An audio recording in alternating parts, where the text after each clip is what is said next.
Les jeunes hommes veulent de moins en moins se marier. Quand un homme se marie, il doit être le pourvoyeur, le chef de famille.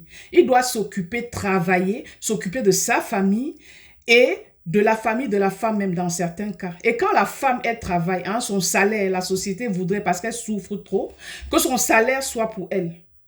Et si le malheur arrive, qu'il devrait se séparer, le pauvre homme qui a passé sa vie à travailler, le peu qu'il aura amassé, il doit, dans le cadre de l'Occident, il doit diviser avec elle.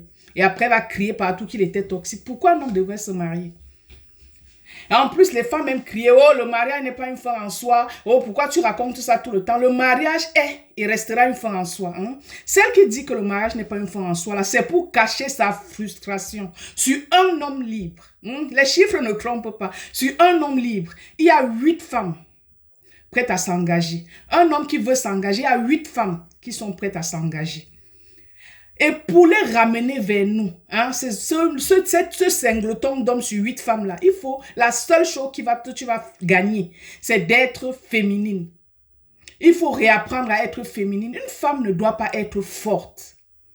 Un homme est déjà fort. Il n'a pas besoin d'un fort à côté de lui ou bien d'une forte. Hein? Parce que deux forces de même nature se reprochent. Quand tu es forte, il a l'impression d'avoir en face de lui un homme. Un homme. Et il va jouer au coq avec toi. Ce n'est pas ton rôle à côté de ton mari.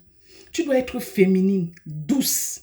Que par exemple, quand il rentre du boulot, c'était déjà assez difficile dehors, il faut lui donner la paix quand il rentre. Autant que faire se peut, lui donner la paix, éviter les discussions inutiles.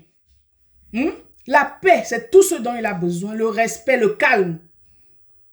C'est ça le rôle de la femme à côté de l'homme.